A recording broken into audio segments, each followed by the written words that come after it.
Good morning, everybody. Happy Taco Tuesday. Welcome back to the Fumble Live. We have so much to talk about today. I can't wait to get into all of it. Urban Myers has some explaining to do, not to just his wife, but also his team. We're going to get into that. And JuJu is not feeling Ben. Seems like we just have Ben problems right now. But before we get into all that, please make sure you hit that subscribe button, that notification bell. Give this video a thumbs up. Share it with your friends. And now here's the Fumble Squad. I'm your host, Jackie Ray. You can follow me on all things social media at JRayTheFanatic. It's your boy Chris. You can find me everywhere at CK2K. I'm back. I think we're going to change that to CK4K. Look at your camera versus mine. Yeah, I had to get everything. Yeah, it's crazy. I'm just using my camera I use for my videos, but I got a cam link, people. And then now I'm using my camera for my computer, and everything looks a lot crispier. Crispy. Probably the only thing. Yeah. Look. It's probably the only thing going well in my life right now. It's been a whirlwind few days for your boy, but we're here. I'm ready to talk sports.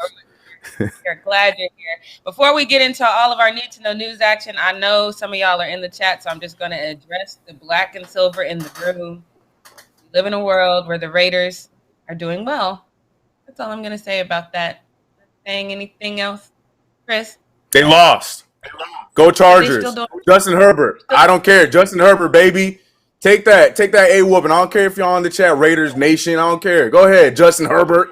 Mike Will. Go ahead. Chargers. Chris, I'm trying to keep the chat friendly. You're not. Nah. This is the same chat that had all that stuff to say about us when we lost one game when we were missing our entire team. Nah. I got nothing for you guys. Come.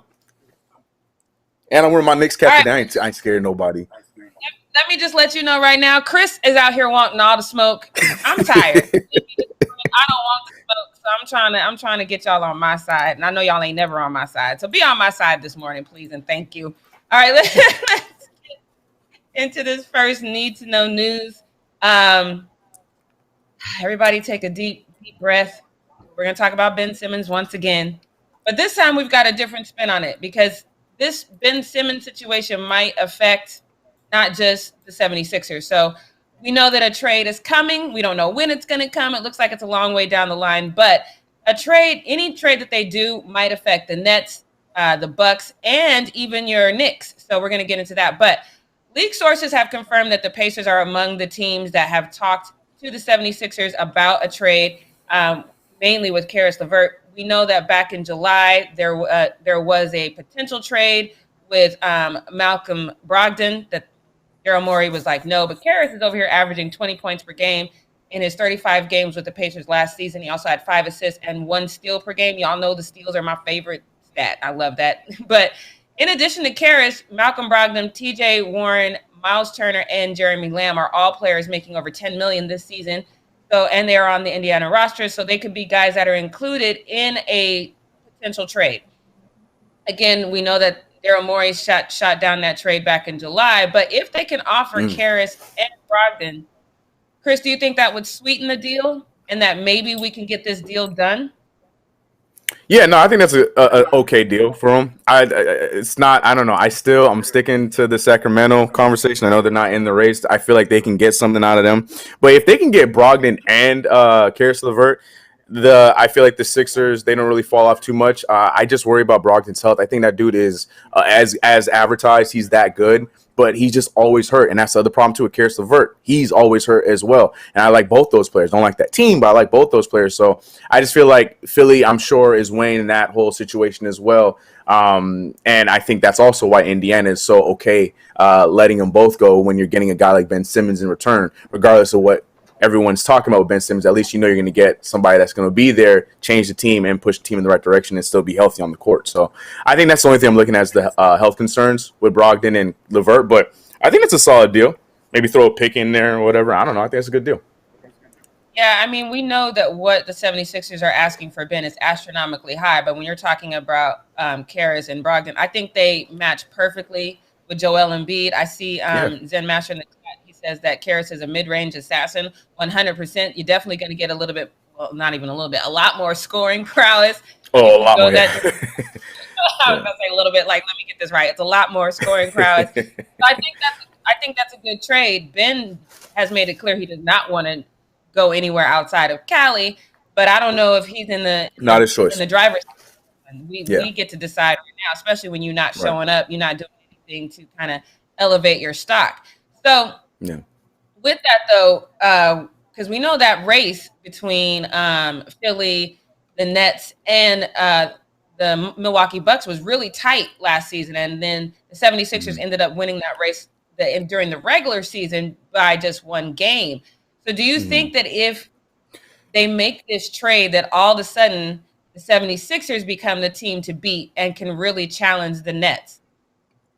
I still think they're third of those three teams you just named. I do think that this improves them because it also makes them deep, because now they don't have to start a Seth, or they don't have to start Danny, because now they're deeper with getting Karis LeVert and a point guard in Malcolm Brogdon. But I don't think that makes them the team to beat just yet. I think it keeps them with it in the top three. But I'm looking at the Bucks and I'm looking at the Nets, and those two are still the teams to beat. And the Bucks just won a championship, and they only got better in the offseason, and the Nets only got better in the offseason as well. So I think those are the two big juggernauts. But I definitely think that this solidifies them at that 3 spot. Because remember, we were saying that like without Ben Simmons, we don't know what the Sixers are going to be right now. So once they make this trade, this puts them back at 3, like we should be expecting them to be. I agree with that, and they need to get this trade for Ben done sooner than later so they can settle 100%. into who they are as a team and they can start building. Because as long as this is in limbo, that's going to be as long as this is a problem for your team, and that could impact the number of games you win. But my question is, I agree with you. You're putting Nets, Bucks, 76ers. That's your order? No, Bucks, Net. I've been saying I'm giving respect to the Bucks until they show me they shouldn't get it because they're the champions. I'm going Bucks, Nets, and then Sixers. Okay, so I'll agree with that because I 100% agree that the Bucks right now they have definitely elevated. But with all the things that are going on with the Nets, with Lil Kyrie, miss a whole bunch of games, and anything that's going to come with Kyrie, because after this vaccination thing is over, Kyrie's still going to bring up something else because that's just what he does. Do you still think that even with him possibly missing games, a home and away, whenever they go, do you still think they're the team to beat? Because that's going to cause some confusion, in my opinion, and some animosity between teammates who actually did what they were supposed to do and are showing up every night. You don't think that's going to play into it at all? They got James Harden and Kevin Durant. I ain't worried about none of all that. I mean, yes, it's going to affect them because, it's still Kyrie Irving. But as far as them not being the top 3 team, they got James Harden and they got Kevin Durant. The other question marks, my question marks are Blake Griffin starting at center. Is that going to work? And I don't know how that's going to feel. Is LaMarcus Aldridge going to be back this season? Is Paul Millsap going to be able to play the entire? Those are the things I'm worried about. But as far as them being okay, as much as I hate the team, there's going to be internal strife. But I still think that they're going to still edge out some wins because they got James Harden and Kevin Durant. They're going to have at least one of them in certain nights. So I think they'll be okay. But the playoffs, though, that's a different conversation. Right. Playoffs is where everybody seems to have some sort of struggle that we need to revisit. Yeah, exactly. I'm going to express one blasphemous comment, and as much as I actually love Jimmy Butler and company, Zen Master says the Heat are better than the 76ers. No. Yeah, I'm trying to give him the benefit of the doubt because, but no, they're not. No, they're not. I'm sorry. They're not. Because Joel Embiid, who matches Joel Embiid on that team, and don't tell me Bam. So yeah, no, they're not. I was trying to help you out, but nah, I can't. Sorry, bro. I can't. I tried. I was like, no, we're not doing this. I tried. Yeah, nah. All right, so then let's talk about how it's going to impact your Knicks, which I found this really interesting because the Knicks obviously have the most to. The Knicks have cap flexibility, and they have 6 first-round picks, and they have that for the next 4 drafts. So for a long time, they have the position. They're in the position to get a star. So I think whoever gets Ben, they're going to have to give up a lot to get Ben, and then that which is going to ultimately put them in the hole for a little bit because they're not going to have those assets going forward. So the question is, for like Golden State, for example, if they traded some of its top young players to get Ben, then they won't have assets. So they couldn't potentially go get Damian Lillard, which we've been hearing that in the rumors for the Warriors. So any trade that the 76ers do, my question for you as the Knicks fan, does that put the Knicks in the driver's seat to go out there and make some big moves after the dust settles around this Ben Simmons deal? Yeah, 100%. We in the driver's seat right now. Like, the Knicks are in such a good spot right now. I sometimes when I talk about them, I'm like, I'm talking about my team right now. Like, this is crazy because, like you just mentioned, we got draft picks for years to come. We got ours and others. We're a deep team, regardless if you want to believe it or not. For those out there who are like, oh, the Knicks are the same. No, we are a deep team. We got 5-5. And then on top of that, yeah, we got assets to move if we want to make a move for a player. So yeah, I definitely feel like the Knicks are in such a good spot for the first time in a long time to do something. The question is, will they do something this soon? That's the big question mark that is going on around a lot of Knicks fans, and I'm not sure. I'm not even sure because I like what we got right now. It's not championship contender, but at least if we keep going this direction, we might not have to give up anything to get something because it's going to be a big free agency. So who knows? So you said that you're not championship contenders right now, but you don't want to. You wouldn't want to go out and make some big move since you have all. You could literally be in the drive. Not this season, obviously. Wait till the dust settles. Right. You wouldn't want. That's what I'm saying. Make a big move like next season. No, right I'm talking about. Yeah, sorry, I'm just talking about 2021. Right now, no, not yet. But yeah, for sure. Yeah, down the line, for sure. Because we got a lot of good players, but there's still a lot of question marks. So I would be fine flipping some of them to get one of these, like a Damian Lillard, if that is still a possibility. Whatever, fill in the name. If it's a realistic thing, Bradley Beal, whatever. Yeah, I would be willing to flip a piece to get somebody like that, but not this season. I'm going to keep running back with what we got. It's a big free agency this upcoming summer. I know we strike out a lot, but things are different now with this team as far as front office, as far as atmosphere, as far as chemistry, and as far as just the culture. So let's try it. Shoot our shots. Nobody comes around, then we got to play the trade game. So, yeah, you do strike out a lot in free agency. 100%. Just know that. So I'll put you in the driver's seat, and let's say it's up to Chris. What would CK2K do to make the Knicks a championship contender? Jackie Ray, I've made so many videos that I've gotten hating on.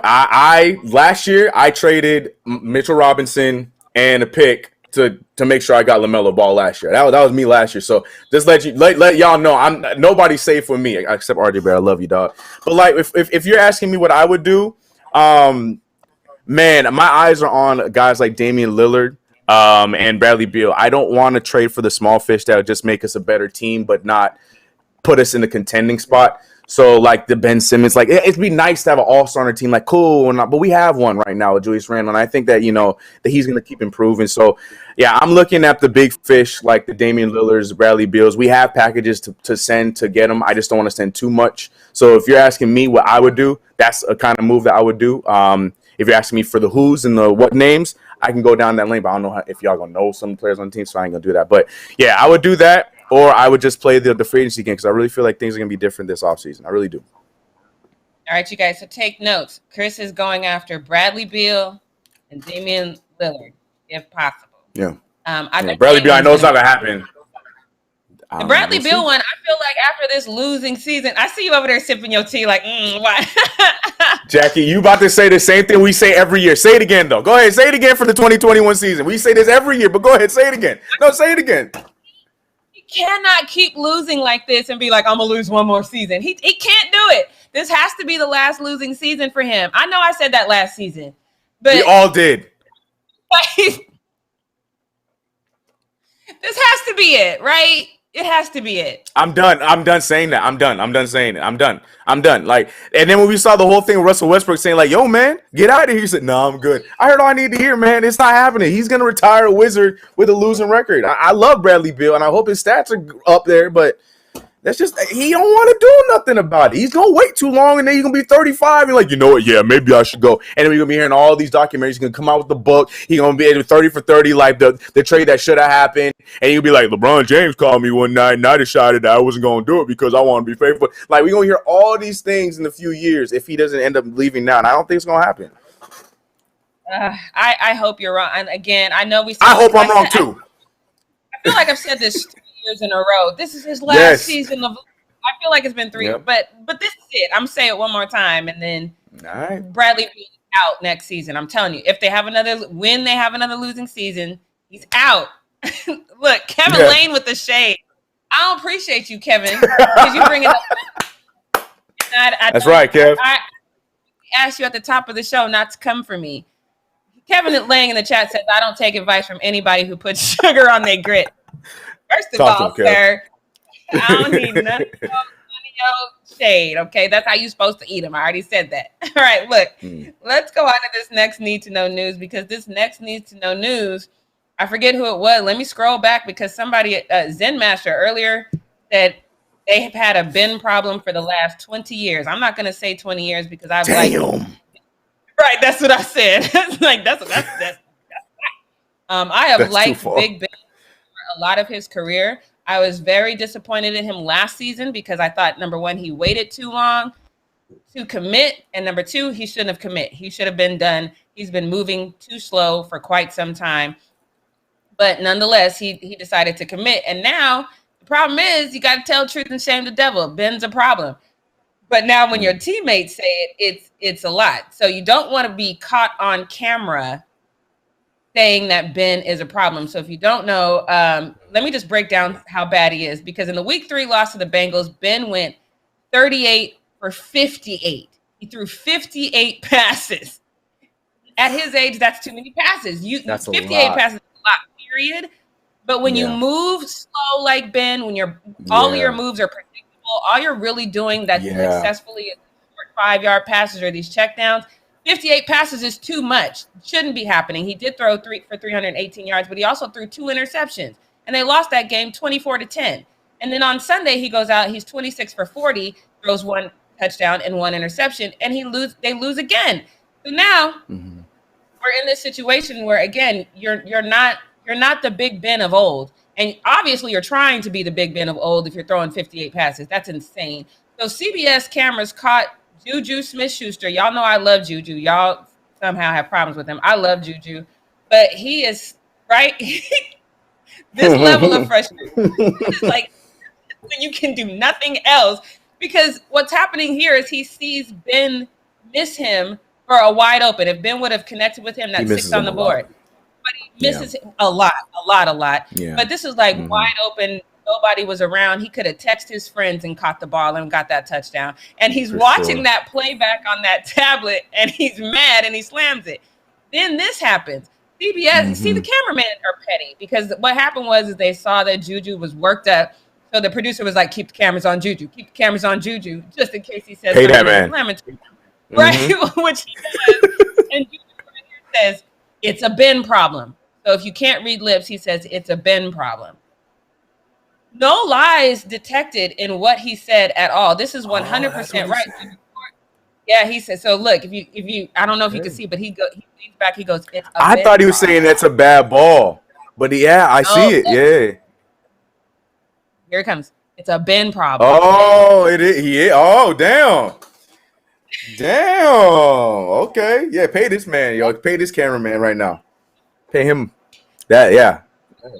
Before I get into the unnecessary shade from fans, which I didn't like the shade at all, but how do you feel about this statement? No lies detected to me. I mean, yes, it's a bad look that it's caught on camera, but no lies detected.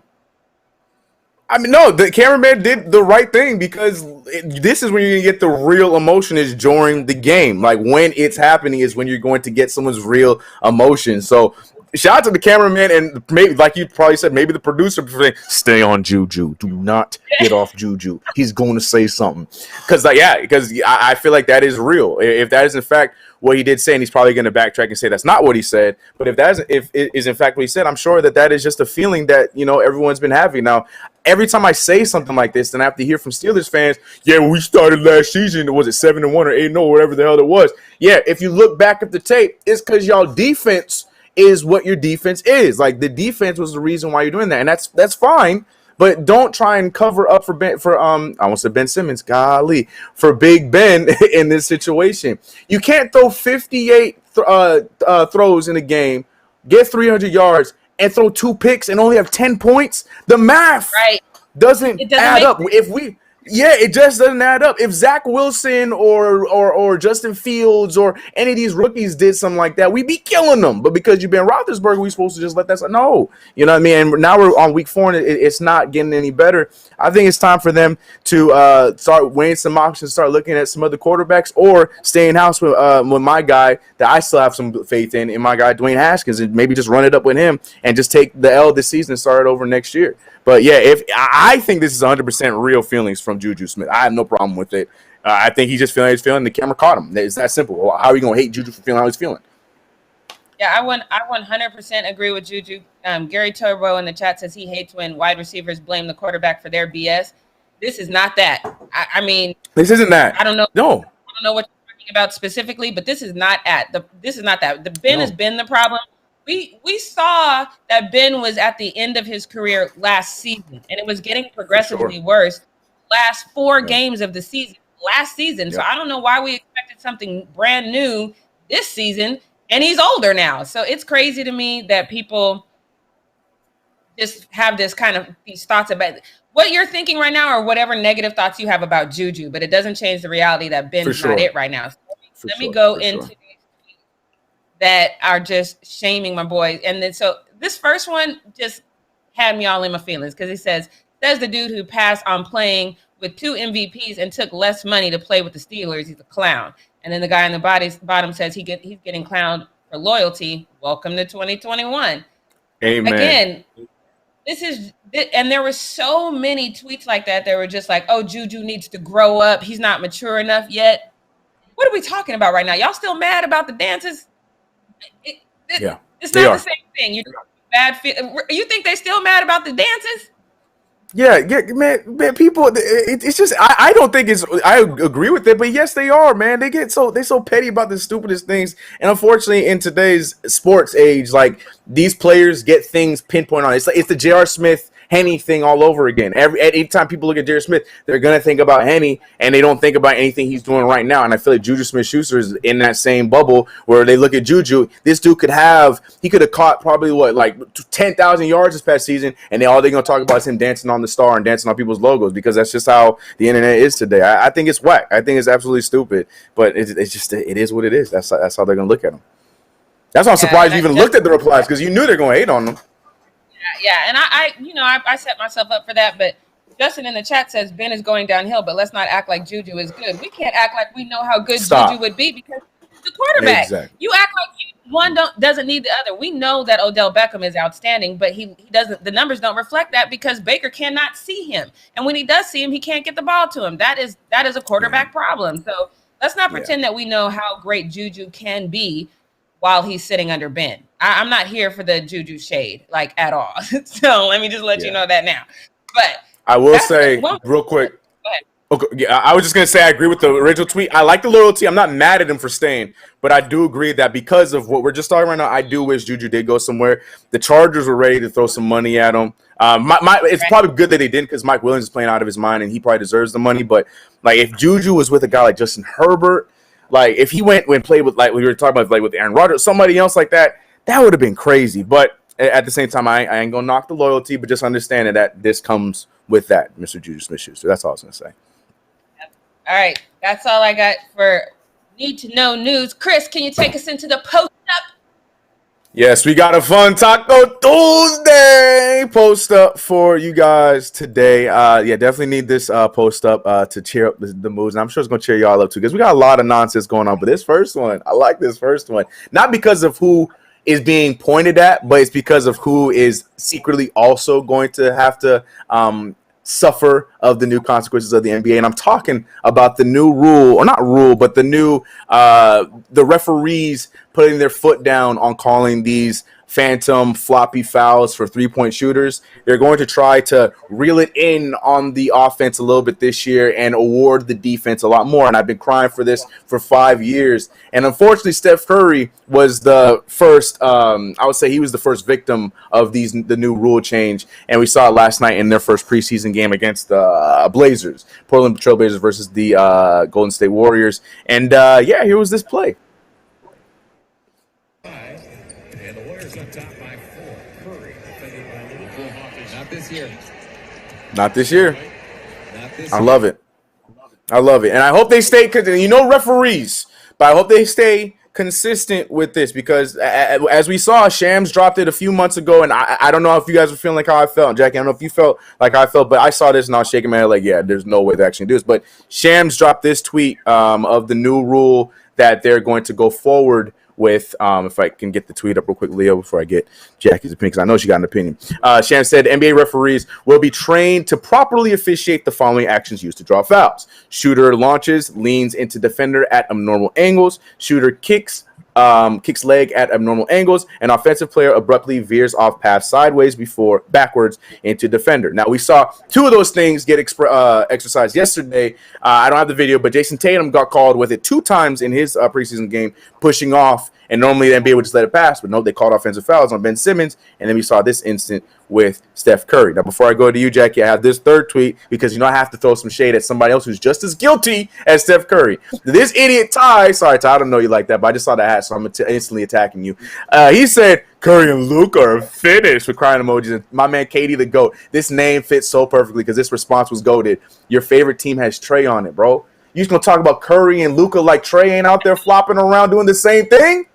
Come on, son. That's called low IQ. So shout out to my man Katie to go. I had to throw some shade at Trae Young. But Jackie, coming to you, we saw this in the preseason. We know that the referees like to puff their chests out in the preseason, but halfway through the season with these new rules, they get a little, they lax a little bit with the rule. Do you think that the referees are going to stay put on these calls, these push-offs, the flopping shooting fouls? Do you think the referees are going to stay put with this, or do you think they're just going to revert back halfway through the season? So, first of all, I do like the rule. I'm not mad at the rule at all. I love James Harden does that kick out a lot, and it annoys me when he does that. However, this, to me, is a lot to ask for refs who consistently get it wrong. So now we're just going to put something else on their plate for them to potentially get right or wrong. And they don't. Before you put new rules that the refs need to enforce, you need to make sure they're getting it right, the stuff that they're supposed to get right, and they're not doing that yet. So it's going to be interesting to see how this plays out. I don't know. Maybe it's just because I don't have a ton of faith in the refs, because I've seen them actually get a call wrong, fair. Go over the lines, look at it, review it, and still come back with the wrong call. So I just don't have enough faith in the refs to say, oh yeah, let's put something else on their plate. They'll get this right. I'm not there. Yeah. I'm just not there.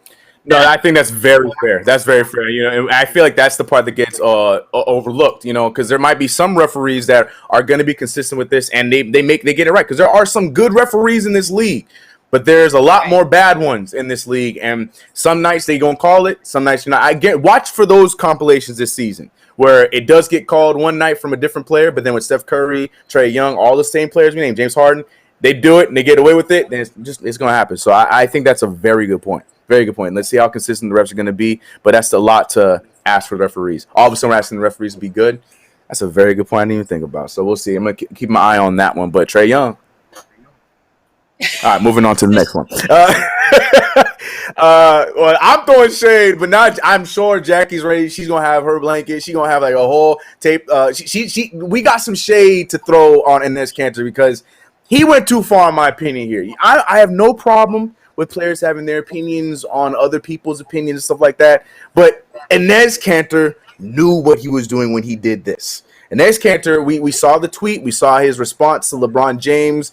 LeBron basically saying it's not up to me to decide how you feel about the vaccine. I feel LeBron was in the right with what he said, right? We know the quote, we talked about it. But Enes Kanter felt the type of way saying that LeBron James should have spoke up. LeBron, you're the guy, so people are going to be looking at you, so why didn't you speak up? And it should have ended there. Nope, because that he went right to the lovely media of CNN to go and feed into their LeBron James hate propaganda. And, I thought this whole thing was just a mess with Enes Kanter speaking to CNN, giving them exactly what they wanted.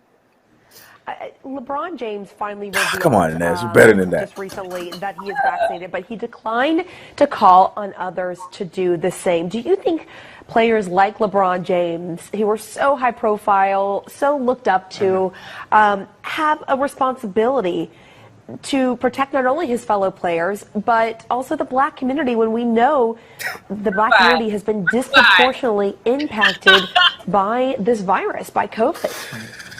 When I heard it, I was very disappointed, and it's ridiculous. Obviously LeBron James, he's one of the face of the league, and he should be the first one to go out there and say, listen, everyone, I got the vaccine and I'm to encouraging everyone, my community, you know, everyone, basketball fans, non-basketball fans, all the sport fans are just going out there to get this vaccine so we can save other lives.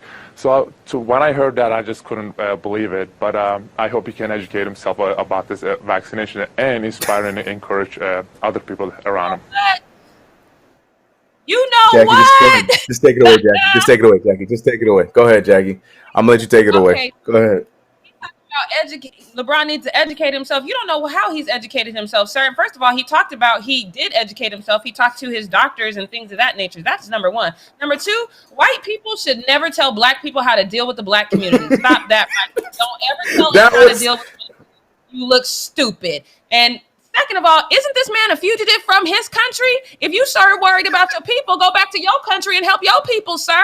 We're not doing this. We're not doing this. I hate that everybody thinks that LeBron needs to save the entire black world. Go save your world, sir, if you're so worried about communities. We're not doing this today, Enes. I'm sorry. I got... No, I feel you, and I got and I found the perfect, because you already know the tweets on this. You know what? Enes Kanter is right. See, LeBron James, here comes your L. Enes Kanter's got you on. Well, I found one tweet that it was just beautiful, and it was this one right here, because it's the facts are oozing out of this tweet. What happened to them? What happened to them telling players shut up and dribble? Now they want LeBron to be the face of the community and the NBA to get people vaccinated. Man, listen. Anytime it's convenient for the media, athletes aren't puppets. I love it. That's the fact. That's the fact. That's the first thing I thought when I saw this. I'm like, all of a sudden, oh, hold on. So now you want him to speak and use his voice on? Maybe it was Fox News, but regardless, y'all mentioned had the same mindset when LeBron James was speaking on us, on black people. But now when it's the vaccine, and because now it carries over more than just black people, you think that now he needs to say something?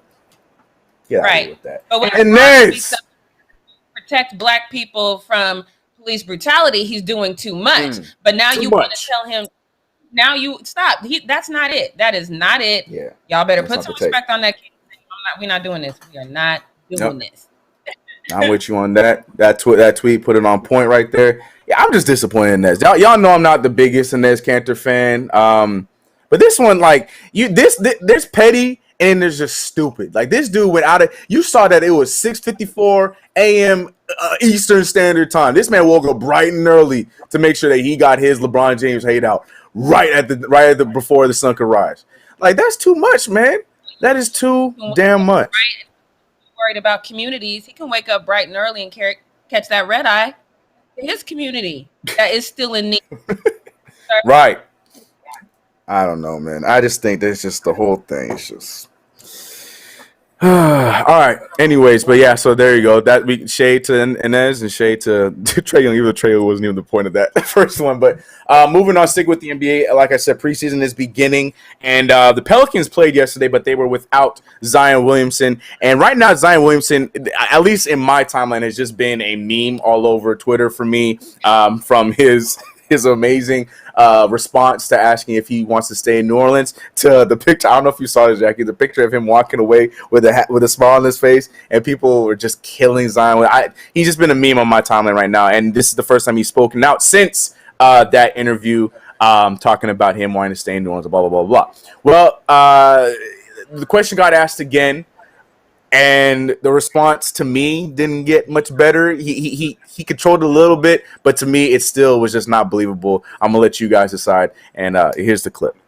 How do you block out the outside noise? And I know you touched on it briefly on Media Day, but everybody says, oh, he doesn't want to be there. It's not a big enough market for Zion. How do you block it all out? It's something me and my mom talk about a lot. That maybe it's too personal for me to share. But for me, it's when it was just me, my mom, and my brother, and in our apartment, struggling so much. Nobody was checking for me then. Amen. It was just us trying to figure out a way to You ain't wrong. And she did everything she could so I could pursue my dream. So unless she was there, the outside noise don't really mean much to me. And New Orleans, I love that. New Orleans, I love it here. Anybody that knows me they know that I love New Orleans. This is the city for me. I'm a low key dude. I don't do too much, and the city just fits me.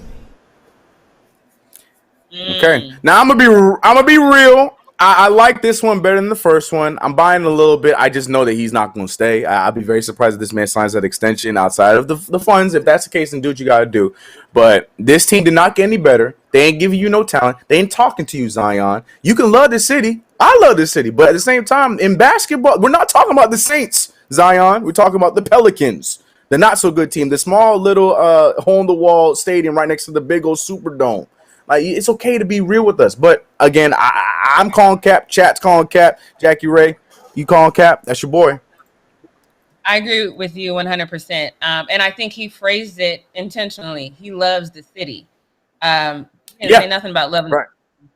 Say nothing about that. Right. Yeah, I think you're absolutely right. And he danced around it too long to he literally looked like he was dancing around it to like, what can I say so they leave me alone? Oh, I love the city. Like, Yep. And the problem is, and you say it to me all the time, but he can't play poker because it's the smile. Like, that's when you know, because it reminds me of the interview that he had talking about the Knicks, and he's like, "Would you like to join the New York Knicks?" And he had that big smile. RJ, that's your team. Would you? Yeah. So it's like, hold on, Zion. We saw this before. We gonna, I'm always here trying to make compilations. I have an editor brain. Yeah. He fidgets. Exactly. He fidgets right. Poker with Zion because he has he's like, ooh, let me move his little sway. Yeah. Like until they asked him that, and then it was like the old ladies how they rock, like he was nervous. I love Zion. Yep. And I'm just one of the place where he fits the system and he can be utilized well and he can have a great career. Agreed. And I don't think New Orleans is it, so I'm anxious for him to get out personally. Yep. And that's what people take what I say as hate. I'm not hating. I just don't want him to be there because I feel like he's so much more than what he is in New Orleans. I think he needs to go somewhere where he should be able to be the Zion Williamson that we're all excited to see. So, yeah. And then moving on from Zion Williamson, we're going to Jimmy Butler as he he laid out the groundwork for what he's going to do post the NBA. I think a lot of us see this coming, especially with what he did in the bubble. But I thought it was so funny to hear him say, Jimmy Butler, saying this about post NBA life. He said that after my basketball career, and people are like, man, what is Jimmy doing nowadays? You know where to find me. I will be in my cafe behind the bar making coffee. So, I mean, no surprise here. It was big face or big head, whatever it was. It's going to happen. We're going to see him all across the states, and then Jimmy Butler is going to be doing this thing. So I wasn't surprised there at all. I just want to see you on the court, Jimmy. All right? I just would like to see you on the court, my guy. Stay healthy, brother. Actually, no, I don't. Never mind.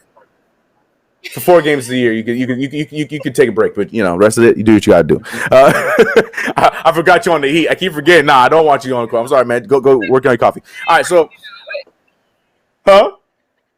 I was like, what is he saying like right now? Like, yeah, I didn't realize he was in the Heat. I went stupid for 5 minutes. Yeah, no, take your time, bro. Go work on your coffee. You don't need to play basketball. The Heat are fine.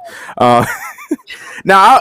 I'm assuming you guys saw it. You guys probably talked about it yesterday. But the whole Urban Meyer thing is going crazy right now. There was the viral clip that went out with him. You saw the clip. Girl was dancing and he wasn't moving. That's all I'm gonna say about the clip. It was not a good look. Was definitely not a good look. But what was an even worse look was his apology. He looked like my daughter coming to me and apologizing to me, knowing damn well that she is not actually sorry, but she's saying it because I'm forcing her to say it. She's doing that looking down thing. Watch Urban Meyer's face and tell me that this is not a genuine apology. Roll the clip. Yeah. Look at him. Look at him. Look at me. To the team and staff and for being a distraction is stupid. And so I explained everything that happened and owned it, and just stupid. Did you own it? Should not have myself in that kind of position. No, fool. Did you fly back with the team, or did you stay in? No, I stayed to see the grandkids, and we all went to dinner that night at the restaurant. And then there's a big group next to our restaurant, and they wanted me to come over and take pictures, and I did. And they were trying to pull me out on a dance floor, screwing around, and I should have left.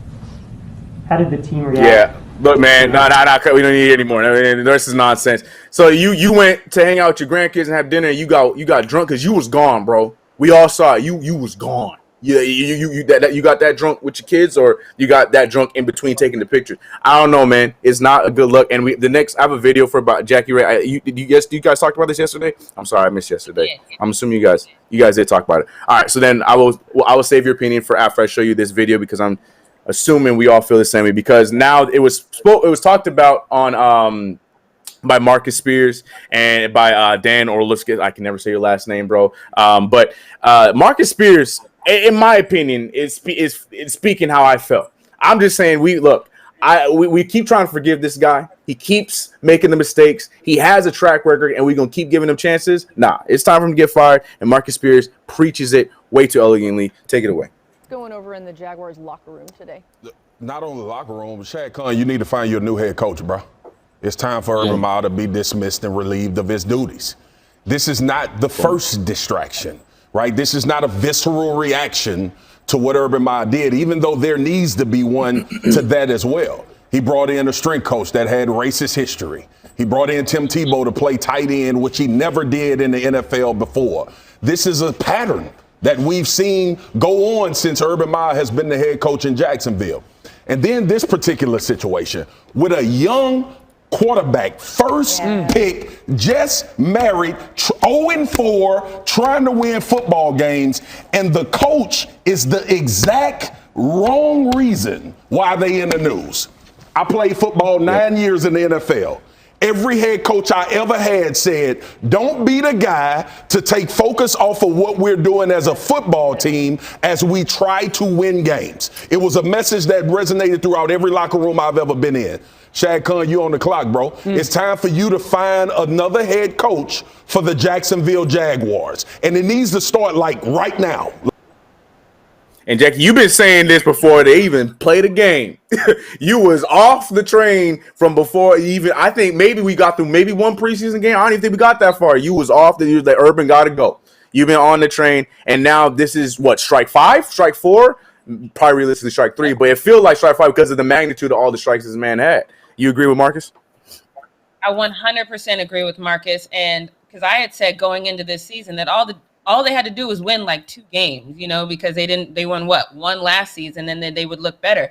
But you have this amazing quarterback out here, and you're just out here, and he's absolutely right. That's where the focus should be. We should be talking about how he's getting better week after week, and we should be attributing that to Urban Meyer, but we're not, because Urban Meyer is making stupid mistakes, and he's making mistakes that you can't even justify. It's not like a misstep, like a bad call in a game, or going for it on 3rd and 10 or something, or 4th and 10 and something. It's not like those kinds of calls. You're doing stuff outside the game that is just moronic, and you can't really explain that. And on top of that, word on the street is, I was looking at tweets and they said that players in the locker room are mad because he canceled Monday's practice because he had to deal with this, whatever you was doing, your mess, and with this is ridiculous.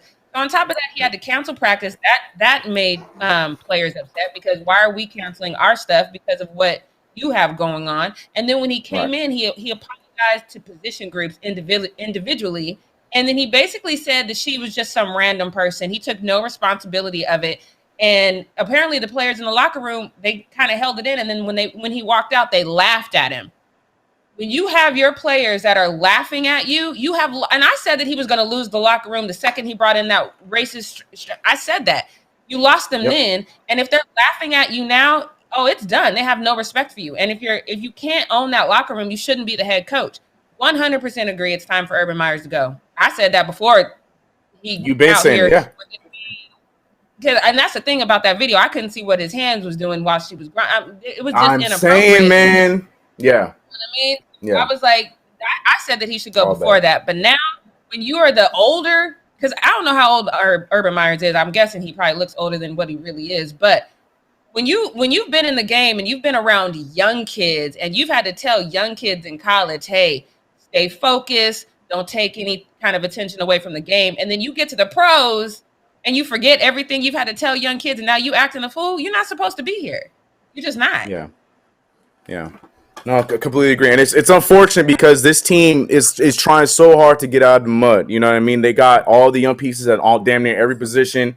And what they need is that head coach to point them in that direction. You know what I mean? And then you got this guy like Marcus Spears that is there doing it, but he's getting more headlines than his own starting quarterback, who's the first overall pick. And this is not just right now. This is since he's been hired.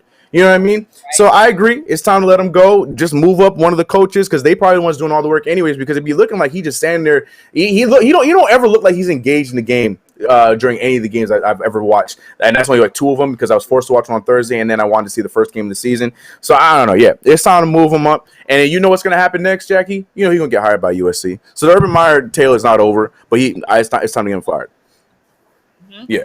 And I think that's what's happening. And it's almost like he's acting as if he knows that's coming, so he just doesn't care. He's just out here doing whatever because he's already like, I'm just going to dip to USC. And that's how he's acting to me. I mean, I don't know if that's actually going to happen. In my heart of hearts, I think that's what's coming. I agree with you. Yeah, I think it's a 1,000% going to happen. And to Ray's point, Ty, unfortunately, that's just how the NFL goes. Yeah, he's being paid, but you can still get fired and still get paid by the team. And then on top of that, get some more bread from USC. It's just it's scripted. It's what's in the books. But point of the matter is, the Jacksonville Jaguars need to get that off their books. Will they do it? We'll find out. I don't know. But yeah, Urban Meyer is doing what Urban Meyer does, and we've seen that. Here we are. But from some crazy over-the-top news, we got some cool news, some good news that a lot of NASCAR fans trying to rob of this man. But Bubba Wallace, we talked about him when he first came on the scene, and he was one of the first to speak out and represent us, especially being in such a crazy culture like NASCAR. And he's been the name since then. He won a NASCAR Cup Series. I think it was the Talladega. He won the first one by a brother since 1963. There's 2 of them. Him, and I've already forgot the other dude's name, but for Bubba Wallace to do that since 1963, that's longer than the Knicks won a championship. So shout out to Bubba on that one. That is huge. That's a big deal. And a lot of NASCAR fans trying to take that away from him, and I ain't going to give them no shot to do that. But watch this video and watch the celebration. Look at the pure joy coming from my man. Bubba Wallace gets his first career win. He's just the second African-American to ever win at the highest level of NASCAR. Let's go! Over 50 years ago, Wendell Scott was the first. Bubba Wallace now officially the winner at Talladega. Crazy. Yeah, man. That's what's up. Brothers on crew too. Cool moment. But yeah, like I said, Twitter, it's like the JuJu thing. I knew not to go to Twitter and get any responses, so I just said I'm going to take this one right here and I'm going to move on because a lot of hate. I don't know how our chat's going to be, but I think I was going to ride what my man Jordan said. To anyone who is only here to complain because of the color of Bubba's skin, here's the door. And that's how I felt about it too, because that's a majority of everything. NASCAR made it easy for you. This, that, and the third. Okay, we only care about this because he's black. Like I was just like, man, these people don't give a damn. They don't care. But shout out to Bubba Wallace. Huge moment. Really happy for him. I was always saying, like, what's next for him in the sport? Is he going to, is he going to continue to, thrive? Is he going to be good? Because, like we said, he's young and he's out here winning the Talladega. So that's dope for him. Happy for Bubba. And, we'll hopefully see more of that in the future. So we're also, I love to end off on a good note. And I think we're ending off in the perfect note. And we're also ending off in a very fumble note because, we love to talk about Ben Simmons here. And, we got worlds colliding in this last one. Now, y'all remember my man, the Alligator wrangler that we showed on Friday? He's back. We had it. The news had an interview with him, but the story got better. Turns out my man was from Philadelphia. You see where this is going? Watch the interview. So you're a guy from Philly, now living down in Florida. You see this gator and you decide to go after it with your trash can. What on earth were you thinking here? Let me be honest. I didn't think my father instincts kicked in because my daughter is a risk taker. She got a bike.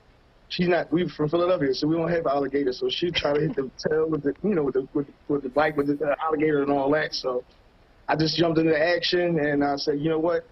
I'm not going to be Ben Simmons. I'm going to go capture this basket.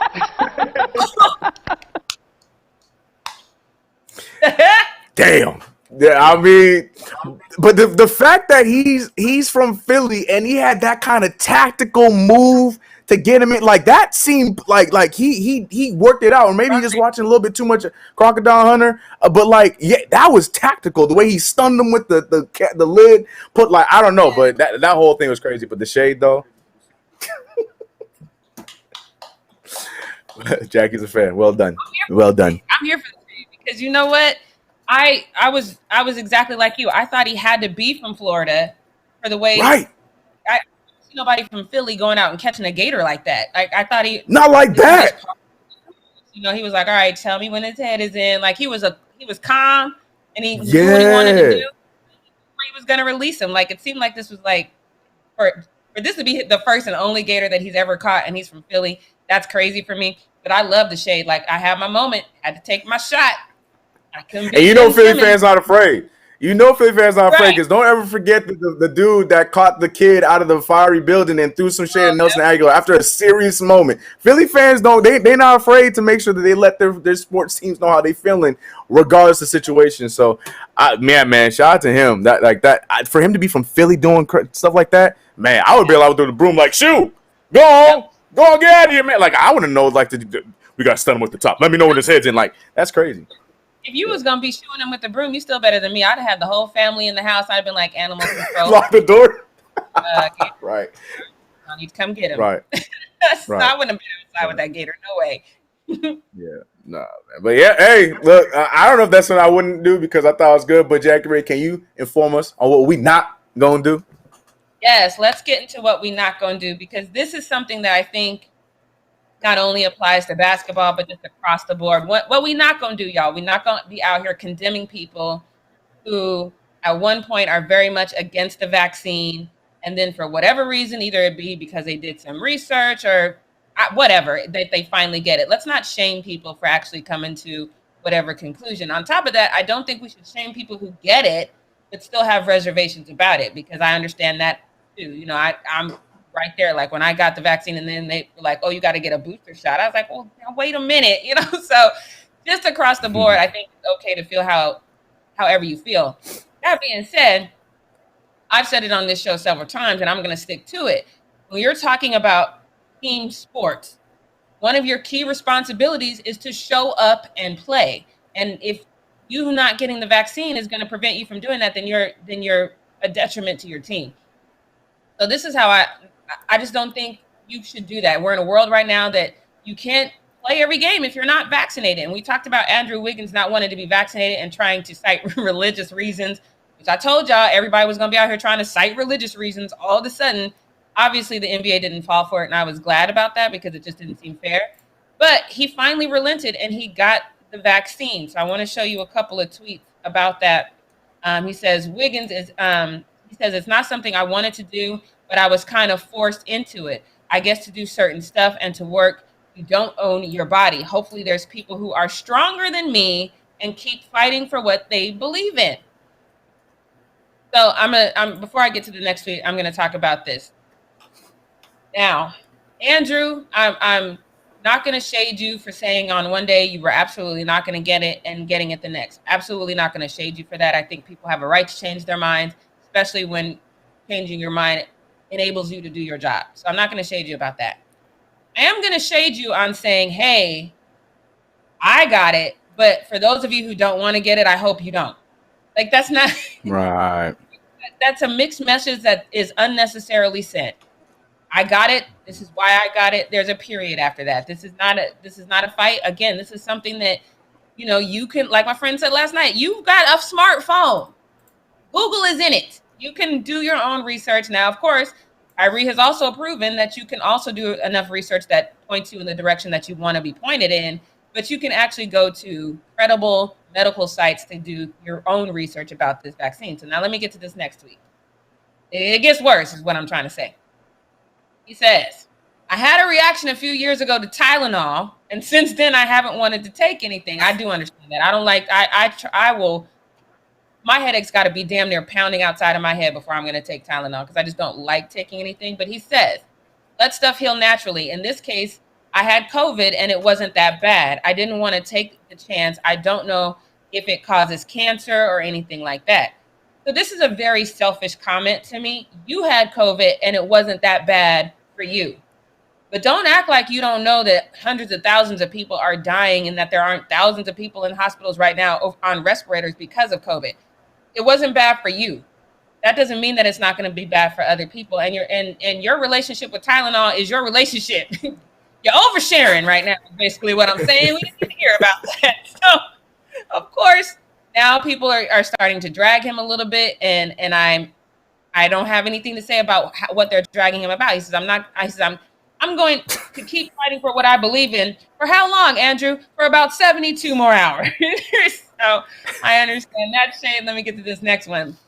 This one is my absolute favorite. This man Wiggins got vaccinated and still had the audacity to say, I hope people out there are stronger than me to fight for what they believe in, because I can't. It's too much. What? Okay, and I don't want to talk about the vaccine. I don't. Because y'all know I had my reservations about it as well. However, y'all do know, especially half of y'all that should be paying attention in class right now because you in public school, you do know you had to be vaccinated just to go to school, right? Vaccinations are not new. COVID is technically not even new. COVID's been around for a long time. This is the 19th mutation, thus the COVID-19.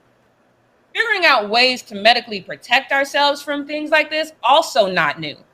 So nothing that we're going through right now is new, aside from the fact that it's global. That's the one thing that's really new. It affects the whole world. And even polio, measles, mumps, chickenpox, all of those we have vaccines for, and all of those have affected the world. So we're not really in brand new territory. It's just that we are so advanced now, and we're used to living our lives the way we want, and not being able to do that is new for us, and we're reacting to that. Saying I had reactions to Tylenol, and I don't know. I'm not even mad at people saying, hey, I don't know what the long-term effects were. That was my initial thought. I wanted to wait a year before I got vaccinated because I wanted to see what the effects were. I'm not mad at him saying, hey, I want to see what the long-term effects are. I'm mad at him saying, hey, I got it. Don't you go out there and get it because aspirin's bad for me. It doesn't make sense. Nothing in this sentence makes sense. People are dying. I'm just going to leave it at that. People are dying from this. I have a friend, unfortunately, whose father died from this. This is not something that you can play with. This is not a joke. Whatever you have in your mind, keep it to yourself. If you're not going to help people get better, keep it to yourself. All I got to say about that. Chris, how you feel about Tylenol is bad for me, but they made me do it. Apples and oranges. It's not the same thing at all. I'm with you though. I try my best to stay away. My fiance hates it, but I just don't. I'm not a fan of just putting a bunch of medication in me. Just if it's something that could pass, drink some water, take a nap, I'll be all right. But it had nothing to do with what's going on right now. I feel like that was it's like, I don't know. The whole interview was just not. It was just not smart. It wasn't smart. You don't go on there, feel how you want to feel, but then preach you're still pointing to people to have your opinion, you know what I mean, rather than having an open mind, you know what I mean. I think that's just the beef I had with him saying what he said, and then the whole Tylenol thing. I was just like, this is a typo. They wrote that in. That's not real. There's no way he actually said that. But yeah, I mean, hey, So for him to come out here and say, yeah, because Tylenol is bad for me, so I don't know what this vaccination is going to do. Like, and then when I on this particular tweet that I showed you, and I went on there were so many anti-vaxxers that were like, sorry, you were forced into this. This is horrible. Like, you guys aren't really reading the room. He wasn't forced into it. There are places that you simply can't go if you're not vaccinated. If it's that serious to you, you want to lose money, go home and lose that money. He wasn't forced into that situation. I know he said he was, but he wasn't. He could have stood his ground and lost the money. But at the end of the day, I think he understood he paid to play. And in order to do that, he had to get vaccinated. So feel how you feel about it. But this encouraging people to not do something because your relationship with Tylenol is weird to me. What we're not going to do is listen to anything Andrew Wiggins has to say. The man ain't got it together. Yeah. You could tell he hasn't had the microphone in his face for quite some time, and this is what's coming out of his mouth. Yeah. Right. All right, you guys. It is 10 a.m. on this Taco Tuesday, so I'm gonna go get my Taco Tuesday started. You guys do the same. Be safe. If you are in class, get off your phone, start paying attention, so you don't say stuff. Yeah, man. I'm tired of seeing y'all in here on your class time. But y'all, we love y'all. Don't forget to hit that notification bell. We will see you tomorrow morning at 9 a.m. Pacific Standard Time. Y'all be safe. Bye. Bye.